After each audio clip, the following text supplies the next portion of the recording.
Class 7. Today we are going to start new chapter, that is chapter number 17, Forest, our lifeline. So here we will discuss about the forest, uses of forest, how forest help us. So first of all we should know what is forest. What do you mean by forest? So forest is a area with high density of trees, or an area which is having high density of trees. That area is known as forest. So forest, or the area which is having high density, that is composed of, that is a system, it is composed of plants, animals, microorganisms. So forest is known as the habitat for a variety of living beings. Many plants, animals and microbes live in the forest. So first of all we will discuss about the forest structure, how the structure of the forest helps the different variety of the living beings to live in the forest.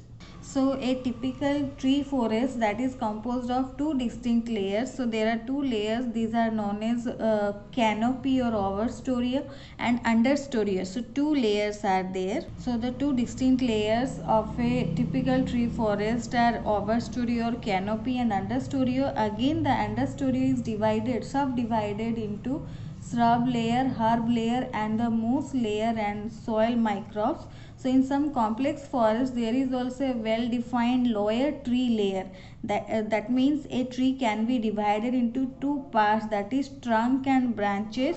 The branches of a tree make its crown of several trees in the forest make canopy. So first of all we can divide the tree into two parts, trunk and branches. The branches of the tree make its crown and the crowns of several trees in the forest make the canopy.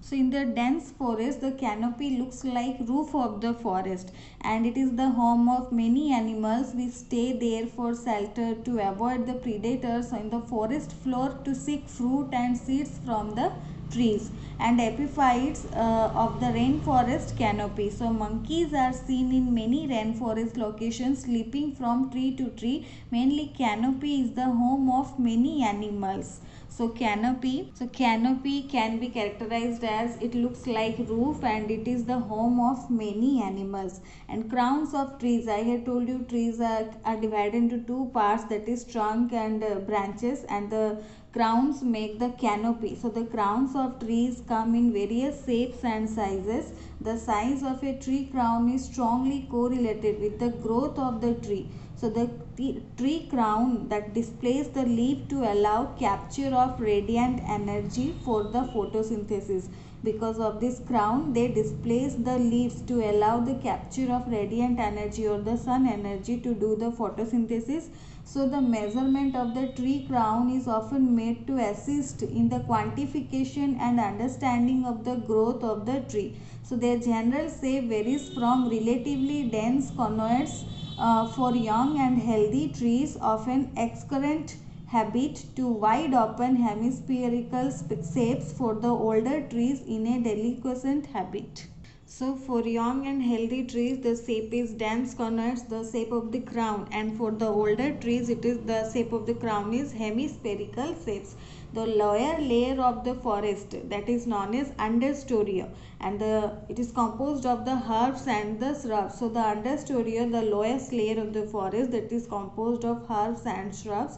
So the understory is different world in itself. So it may not get proper sunlight in dense forest. There are many animals and creatures which live only in the understory of a forest, because they are also not getting the sunlight in the dense forest, so they are habituated in that habitat. So there are many animals and creatures, they live only in the understory of the forest. This area, that is a world, different world in itself, and this area don't get the proper sunlight in the dense forest. So forests are very important. They are central to all human life because they provide a diverse range of resources. They store carbon, aid in regulating the planetary climate. They help to purify water and helps us to fight with the natural hazards like such as floods. Forests also contain roughly 90% of the world's terrestrial biodiversity. So it is central to all human life and it is important for us. The forest prevent floods in many ways. The forest acts as a natural absorber of rainwater and allows it to seep to the ground. In deep forest, during heavy rain, the raindrops do not hit the forest floor directly. The uppermost layer of the forest canopy intercepts the flow of raindrops and make its impact slow. So, because of the canopy, which is act as the forest floor, so the uppermost layer that intercepts the flow of raindrops and make its impact slow. On the ground, it is absorbed by heaps of decaying leaves. The water moves through the root zone and down into the water table, and the groundwater gets recharged. So, in the absence of trees in the forest, rain may hit the ground directly and may flood the area around it. So, heavy rain may also damage the soil and subsequently result in soil erosion. So, roots of trees normally bind the soil together, but in their absence the soil is washed away or eroded. That is why forest, the trees in the forest, these are very important. These help the forest to survive, or the creatures, those who are living in the forest, to survive. So forest products are very useful for us. So many of the important forest produce are useful. Example we can give as firewood and dry leaves. These are used as kitchen fuel in villages which are close to forest. Timber is an important raw material for construction activities and for making furniture and art and crafts. Then wood pulp is used in manufacture of paper. Honey, kendu leaves, quechua, lac, resin, these are important forest produce. So many medicinal plants and herbs are also found in the forest. So from forest we get the firewood and dry leaves which are used as kitchen fuel in villages. Then timber, that is an important raw material used for construction activities and for making furniture and artifacts. Wood pulp also we are getting from the forest, which is used in the manufacture of paper. Then honey, resin, kendu leaves, quechua, lac. So all these are the important forest produce.